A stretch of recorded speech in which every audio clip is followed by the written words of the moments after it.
Good evening. Scenes of joy on the streets of Port Moresby tonight as people celebrate Sir Julius Chan's decision to step aside as Prime Minister of Papua New Guinea. Sir Julius says another leader must be found until a commission of inquiry hands down its findings into his decision to hire mercenaries to fight in Bougainville. This is the moment these people have fought, marched, campaigned and prayed for. Sir Julius Chan had buckled, telling the Parliament that in the end the people's collective voices were simply too loud to ignore. I hear you. I hear the people. At the front gates, wild celebrations quickly gave way to just one man's name, Jerry Singarok, the rebel army leader these people want as their next PM. But from the man himself tonight, a modest response. I do not want people to see me as a hero. Politicians have been streaming out of Parliament all evening, many having been held captive last night by rebel troops furious over yesterday's vote to keep the PM. Well, I think the people have won and the Constitution has been respected. Well, I'm very happy. I'm not sleeping in the Parliament anymore. People wanted, so we gave it to them. Relief too from the troops who had opposed the Prime Minister. Everybody was apprehensive and the Prime Minister has been responsible.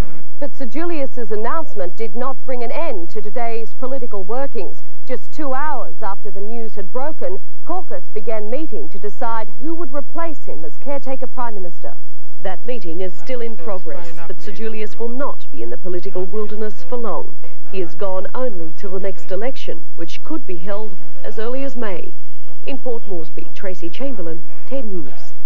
And a short time ago, Sir Julius Chan spoke from the heart about what he's going through to our reporter in Port Moresby, Tracy Chamberlain.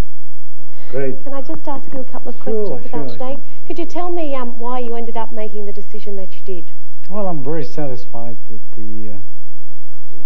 the authority of the Parliament, the supremacy of the Parliament, the basis and the foundation of Papua New Guinea's democracy has been reinstated, re-endorsed, ratified by the Parliament. Once I had that through, Tracy, I had no more problem. The rest of the decision was mine and mine alone. So in the end, that was the most important thing to you, maintaining the integrity of the Parliament? That is correct, because, you know, the position of power, you know, I've been there for quite some time. I'm not a new man to this game. A lot of people tie Somare as one of the father of Papua New Guinea, but behind the scenes, the setting up of the central bank, the taking over the Commonwealth Bank of Australia, the setting up the Papua New Guinea currency, the getting Papua New Guinea into the Asian development, to the IMF, to the international, to the World Bank. Well, look, they speak for themselves. The preservation of and the separation of powers, the basis of democracy that we've inherited from Australia, was last night preserved. I was very happy. I mean, I went through a lot of terrible personal pressure, you know, but we didn't take this game just to enjoy the glory. We have to accept the burden and the glory of this office. Okay, so, okay, I don't want to be a hero here. You know, I am satisfied we preserve the basis and the process of democracy and the supremacy of Parliament. Were you ever worried, sir, if you didn't stand aside today, what would happen? Oh yes, of course. That you know, if I say anything else, Tracy, I'll be lying to you.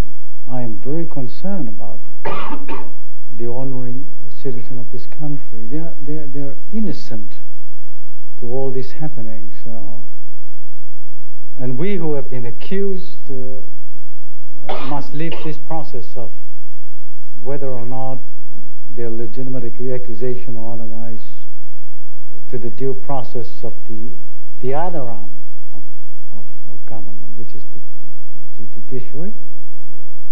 And when I was satisfied that we preserve the supremacy of Parliament, then it was really left to me to make the decision to diffuse the whole situation. I was it's never in doubt that my first and foremost priority is to the citizen of this country. Sir Julius Chan talking to our reporter in Papua New Guinea, Tracy Chamberlain. Prime Minister John Howard has welcomed the latest developments in Port Moresby and says it's a victory for the constitution of Papua New Guinea.